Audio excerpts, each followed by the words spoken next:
¿Cómo andan, queridos, queridas amantes de la filosofía? Tenemos que trabajar entonces en la última parte del pensamiento kantiano, que son sus fases. Es lo último que vamos a ver hoy. Recuerden, esta clase es introductoria, busca de alguna manera que ustedes puedan condensar los principales contenidos acerca de Kant, comprenderlos, tener un primer acercamiento, porque la clase que viene la cosa a complejizar cuando tengamos que poner en contacto todos esos conocimientos entre sí. Me voy a achicar un costado como para poder seguir trabajando las notas de clase. Básicamente tenemos lo siguiente: el pensamiento de Kant, según Nicolás Abaniano, puede ser dividido en tres fases distintas. La primera fase va a tener un interés particular en las ciencias naturales. Desde un estudiante hasta 1760, desde que él empezó a estudiar hasta 1760, va a tener un énfasis fuerte en el ámbito de las ciencias naturales. A saber, va a ser un tiempo marcado por la lectura de la realidad desde las leyes de la física newtoniana. Parece ser que Kant era como un admirador de la física de Newton, ¿no? De Isaac Newton, con especial énfasis en la cosmología, en la lógica y en la meteorología. ¿Por qué es importante esto para el resto de su pensamiento? Básicamente porque desde la lógica era un pensador que conocía el modo de razonamiento del ser humano. Desde la cuestión cosmológica, claramente entendía entonces o tenía una intención de conocer la realidad como un todo y poder hablar de las relaciones, del movimiento que se iba dando en ese todo. Y a su vez también de la meteorología, porque tenía que ver con el movimiento y con las cuestiones que se podían predecir o no, el grado de verdad que uno podía alcanzar con respecto al conocimiento por medio de los sentidos o el conocimiento por medio de la razón. Esta etapa es importante en su pensamiento porque en el fondo empieza a poner las bases de todo lo que va a ser después. Sobre todas las cosas, uno de los temas principales que va a desarrollar en esta primera fase, que va a ser importante, es la cuestión del espacio y del tiempo. Es decir, en esta primera fase, Immanuel Kant va a empezar a interrogarse filosóficamente por qué es el tiempo y qué es el espacio. Si uno se pone a pensar, ¿qué es el espacio? ¿Es un lugar para estar lleno por algo? ¿El espacio existe? ¿El espacio en realidad no existe y es una invención nuestra? El espacio, no digo el espacio exterior, sino digo la coordenada espacial, ¿no? Como está el tiempo, está el espacio. ¿El tiempo existe? ¿Es algo? ¿El tiempo tiene entidad? ¿El tiempo es un invento nuestro? ¿Es un invento nuestro de forma cultural o es un invento nuestro de forma necesaria? ¿Necesitamos el tiempo para ordenar las cosas? ¿Cómo será? ¿Qué es el espacio y qué es el tiempo? Una pregunta que retoma de Leibniz es que el espacio hace referencia a mónadas físicas, son cuerpos simples que ocupan la porción mínima del espacio, ¿no? Es decir, para hablar del espacio va a decir que hay mónadas físicas que son aquellos cuerpos que en el fondo ocuparán una porción mínima del espacio. Más allá del pensamiento de Kant, lo importante es ver que empieza a preguntarse por el tiempo y el espacio, que luego en el quiebre de la etapa 2 con la etapa 3 se va a dar la cuestión de que va a ser fundamental como las condiciones de posibilidad, esto que hablábamos en el video anterior, del conocimiento sensible. En la segunda fase se encaminó más al ámbito de lo filosófico, empezó a introducirse más en la filosofía. Escribió la obra La falsa sutileza de las cuatro figuras silogísticas, donde va a terminar criticando el valor que se le daba en la filosofía al conocimiento de la lógica clásica, es decir, la lógica de Aristóteles y la lógica que utilizó toda la escolástica, San Anselmo, Santo Tomás, Duns Scoto, ¿no? Toda la lógica de la época medieval y la época antigua. Otra de las obras, un único argumento posible para una demostración de la existencia de Dios. En esa obra fundamental va a criticar a la metafísica clásica llamándola un abismo sin fondo, un océano tenebroso sin riberas y sin faros. Si se fijan, pone una bomba en los pensamientos de la lógica clásica, pone una bomba en la cuestión de la metafísica clásica.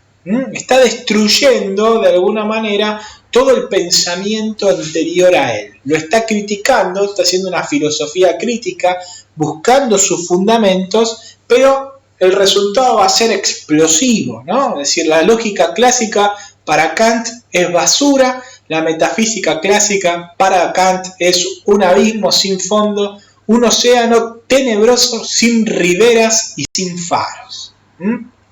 Es decir, no hay dónde hacer muelle, no hay dónde hacer pie, ni tampoco hay ningún faro que te ilumine el camino. Es pura tenebrosidad, es pura oscuridad, es puro invento, en otras palabras, ¿no? Investigación sobre el concepto de las magnitudes negativas es otro de los temas que él trabaja, donde utiliza los conceptos y procedimientos de la matemática para desarrollar su pensamiento filosófico.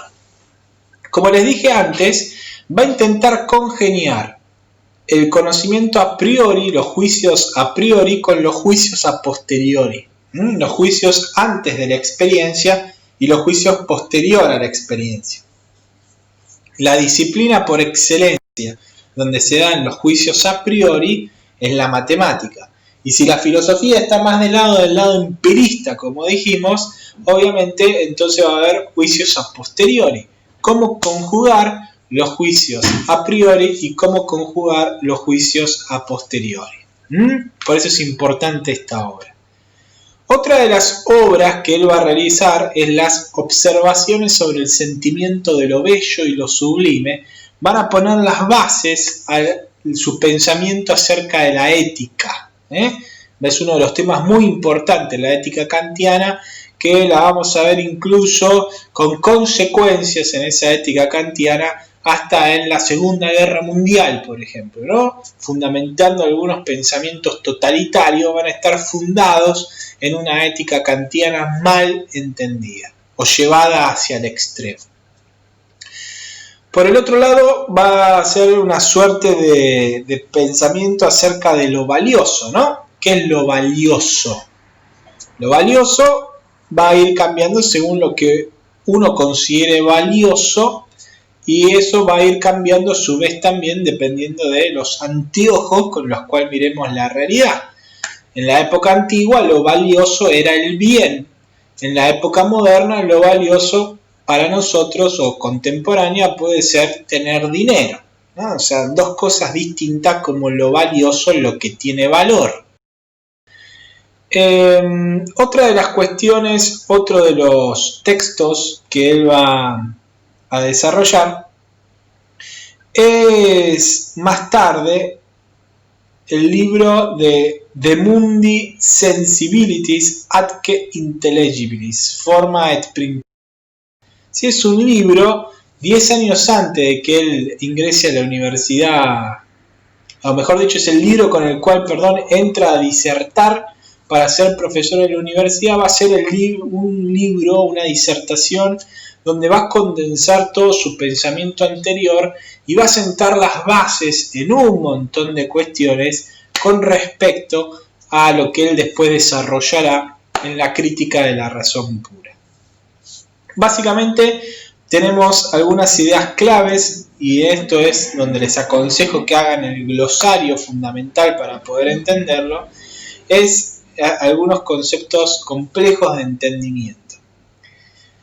En esta presentación, en esta disertación, lo que él va a plantear es que hay una distinción entre el conocimiento sensible y el conocimiento intelectual, animar, obviamente, porque eso no era nada majestuoso, a poder desarrollar esas diferencias buscando cuáles eran los limitantes y las capacidades de cada una de esas formas de conocimiento. El primero, el conocimiento sensible, va a quedar relegado al ámbito de la mera receptividad o pasividad del sujeto que conoce, ¿no? Del sujeto cognoscente, teniendo por objeto de conocimiento lo que él llamará fenómenos. Anoten esta palabra fenómeno porque tiene un significado muy particular en Kant. Piensen en lo siguiente. Uno está sentado escuchando este video o hablando y lo que recibe, si uno se pone a mirar alrededor, es un bombardeo de sensaciones producidas por distintas cosas que van impactando en nuestros 5 sentidos, ¿no? El sentido del tacto, el sentido del olfato, el del gusto, el de la audición y el de la visión. Es decir, si uno se pone a pensar, estamos todo el tiempo impactados por cosas que van de alguna manera poniendo en acto las potencias cognitivas sensibles, ¿no? Van impactando en nuestro sentido y cada sentido lo va procesando de una determinada manera. Digo, los ojos ven longitudes de onda y los oídos captan determinadas frecuencias, captan determinadas longitudes también. El olfato huele determinadas cuestiones en determinado rango según el impacto que tenga en los sentidos. Bueno, y así sucesivamente, cada uno es un instrumental distinto con el cual conocer la realidad. El objeto que se construye, o sea, el objeto de conocimiento que construimos a partir de ese impacto y ese proceso de filtración, de filtrado, de procesamiento que hacen nuestros sentidos, se va a llamar fenómeno. En Kant, fenómeno entonces es como el objeto de conocimiento que queda en nosotros al momento de haber filtrado por nuestros el bombardeo de cosas que nos impactan en ellos. Hasta ahí el término fenómeno. El conocimiento intelectual, nos va a decir Kant, en realidad es una facultad del sujeto y tiene como objeto de conocimiento la cosa tal como es en su naturaleza inteligible. Esto es como un noúmeno. Es decir, ¿qué sería lo propio de conocimiento de la realidad? Y lo propio del conocimiento de la realidad, si uno tiene para la razón, debería ser algo racional, digo. Por una cuestión lógica, la razón no puede conocer lo que conocen los sentidos. Los sentidos conocen y procesan la información construyendo fenómenos. La razón debería ser un proceso similar para conocer las cuestiones racionales. El problema, y ya se los adelanto, porque va a ser el final del juicio a la razón, es que la razón no va a poder conocer la realidad tal cual es en su dimensión racional. Es decir, la razón no tiene la capacidad de sentidos de procesar de forma inmediata, es decir, sin mediación de nada, la realidad. Necesariamente el conocimiento de la razón es un conocimiento mediato, es decir, es mediado el conocimiento de la razón por este fenómeno que logró construir el ser humano a partir de procesar por los sentidos el bombardeo de cosas que le llegaban, sensibles, ¿no? Por lo tanto, Kant va a terminar distinguiendo entre objeto, que ahora después voy a describir de qué se trata, es como una vuelta de tuerca al fenómeno, Es cuando el fenómeno pasa por la mediación racional, se va a terminar construyendo el verdadero objeto de conocimiento. El fenómeno, cuando pasa por el instrumental racional, se va a transformar en objeto. El término utilizado por Kant va a ser objeto. Ese objeto final, que empezó por los sentidos y pasó por la razón, el fenómeno que se convirtió en objeto de conocimiento, no va a ser idéntico al noúmeno. Es decir, no va a ser idéntica a la realidad en sí misma. Y lo más definitorio de Kant es que va a poner una bomba en la metafísica clásica, porque le va a decir a los metafísicos clásicos, a Santo Tomás, a San Anselmo, a Aristóteles, a Platón: muchachos, ustedes en realidad forzaron a la razón más allá de lo que podía conocer. La realidad no la podemos abarcar, la realidad nos excede. Nuestros sentidos y nuestra razón la filtran. Hasta lo único que vamos a poder conocer son los objetos de conocimientos. La verdad ya no va a ser correspondencia con la realidad, porque no vamos a saber lo que es el noúmeno o la dimensión más intrínseca de la realidad, que es racional, sino que vamos a poder conocer el objeto de conocimiento. ¿Se entiende? Entonces ya la verdad va a ser correspondencia con ese objeto, no va a ser correspondencia con el noúmeno o la realidad en sí misma, porque no la voy a poder conocer. En el conocimiento sensible hay que distinguir, y después lo mismo va a haber que distinguir dos dimensiones en cada uno del instrumental que poseemos para conocer. Dos dimensiones. En el conocimiento sensible vamos a tener la dimensión material de ese conocimiento y vamos a tener la dimensión formal de ese conocimiento. La famosa materia forma aristotélica, de alguna manera la integra también Kant, pero con un sentido totalmente distinto y aplicado al conocimiento sensible. El conocimiento sensible, ese fenómeno que nosotros construimos, tiene una dimensión material y una dimensión formal. La dimensión material tiene que ver con la sensación, tiene que ver cómo fueron modificados los órganos de los sentidos por la presencia de objetos que causaron que se activen esos sentidos, ¿no? Es decir, es la relación del fenómeno con lo que impactó en los sentidos. Hay algo de ese fenómeno que sí tiene correspondencia con lo que impactó. Es decir, cuando yo huelo determinado olor, huelo ese olor porque en el fondo hay una relación entre mi olor, ese concreto que estoy oliendo, y lo que está ahí afuera. Es decir, tiene una composición química particular, está en una concentración particular que me permite olerlo, y así sucesivamente, ¿no? Lo mismo con cuando yo veo algo, hay una longitud de onda que está siendo captada por mi ojo y que por lo tanto tiene un fundamento material mi fenómeno, ¿no? Ese fenómeno no solo tiene relación con la realidad, sino que también es conocido de alguna forma. Cuando mis sentidos conocen de una forma particular. Eso es lo que en Kant se va a llamar forma. Es la forma justamente en la que se conoce algo o algo se manifiesta. Entonces, ¿cuál es la dimensión formal de los fenómenos?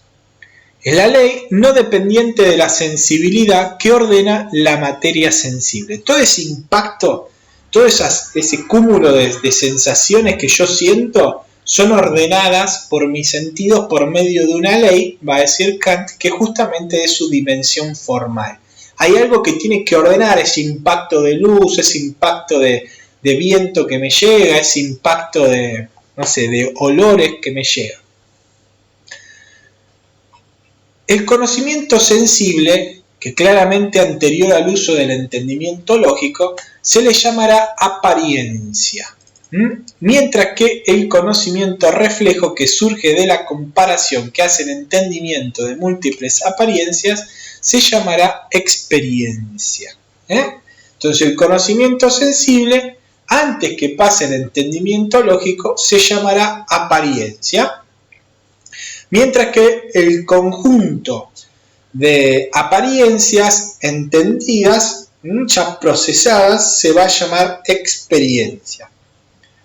Para pasar de la apariencia a la experiencia, se llega por medio de la reflexión que se sirve del entendimiento. Los objetos de dicha experiencia, es decir, de ese conjunto de apariencias ya procesadas, son los llamados fenómenos. Las experiencias son los fenómenos, pero para llegar a ser un fenómeno tiene que haber actuado una capacidad reflexiva en algún punto para ordenar todo ese bombardeo de sensaciones que procesaron mis sentidos.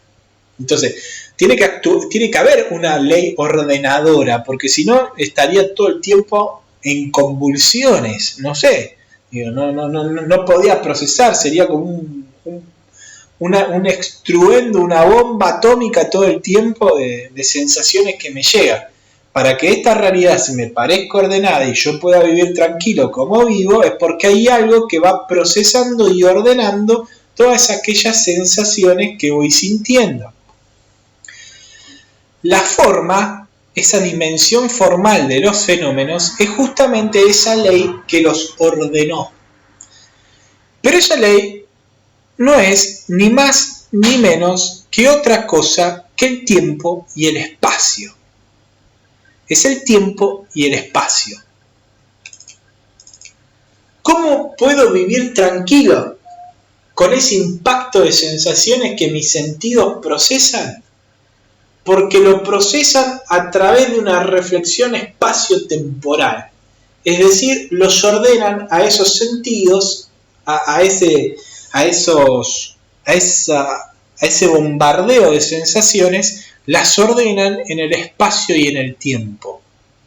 Y por lo tanto, a mí eso me da la sensación de que la realidad está ordenada, que hay un espacio y que sucede en una sucesión temporal. Primero pasó esto, luego pasó esto otro, y luego pasó aquello, en este lugar, en aquel o en este otro.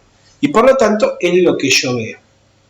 Entonces, en conclusión, podríamos decir que un fenómeno es el objeto de conocimiento sensible, es el producto, en otras palabras, de el proceso que empieza cuando yo recibo el bombardeo de cosas que impactan en mis sentidos, en los ojos, en la boca, en la lengua, en los oídos, en la piel o en lo que fuera.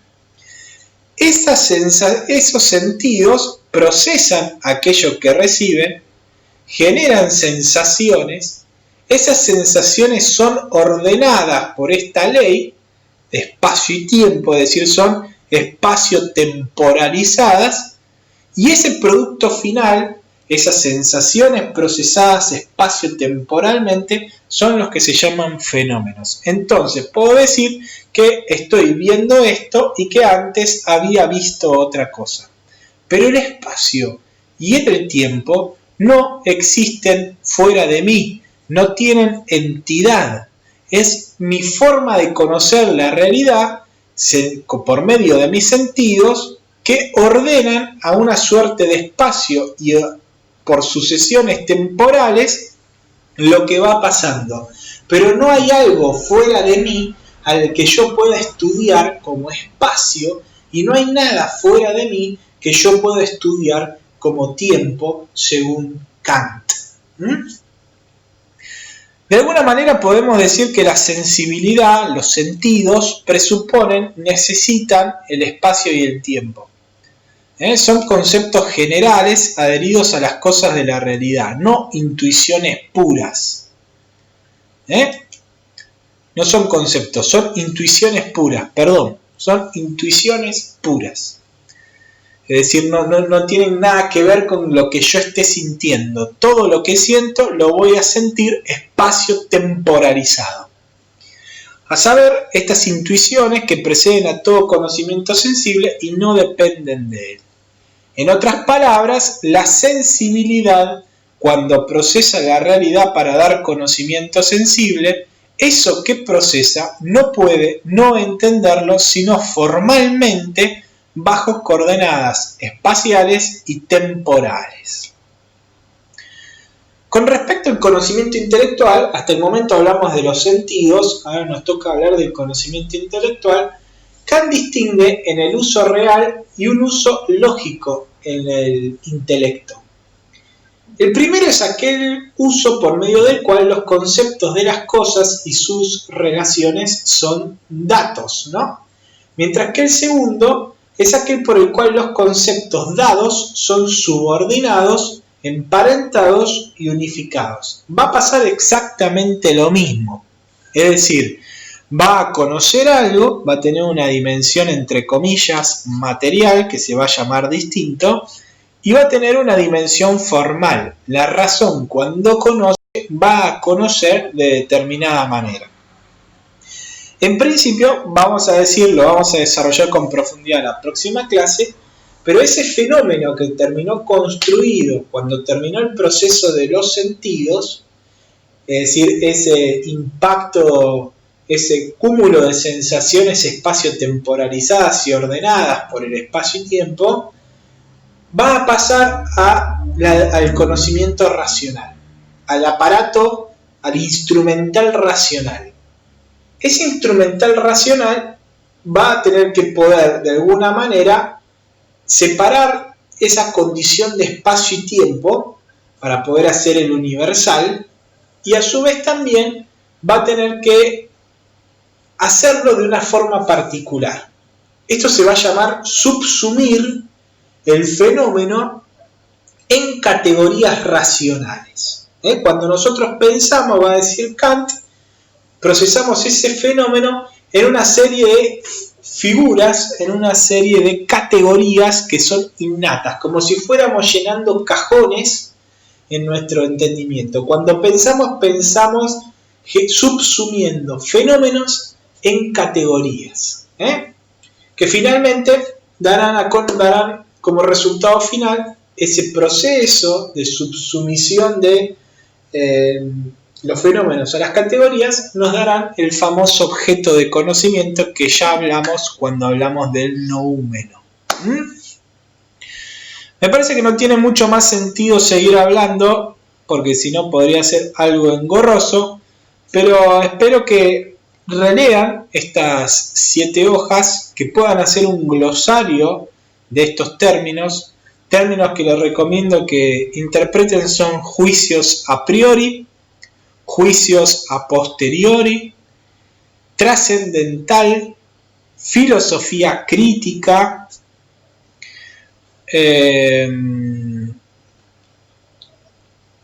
proposiciones analíticas, proposiciones sintéticas. Las analíticas tienen que ver con la matemática, con lo formal, las sintéticas con la experiencia. Entonces el gran genio de Kant va a decir que hay de alguna manera categorías a priori sintéticas. Es una mezcla que vamos a ver la clase que viene. Otra de las categorías que les recomiendo es noúmeno. Otra es objeto de conocimiento en Kant. Otra es fenómeno, que es un fenómeno. Apariencia y experiencia, ¿no? Yo creo que con esas palabras, más o menos entendiendo de qué significan, como si fuera una especie de diccionario, entendiendo realmente el sentido y el proceso, cómo conoce el ser humano cuando conoce, no creo que tengamos ningún problema para la clase que viene introducirnos en la crítica de la razón pura y en la crítica de la razón práctica. Nos vemos la clase que viene para seguir trabajando entonces a este gran pensador de la modernidad que fue Immanuel Kant. Nos vemos entonces la clase que viene. Buena semana.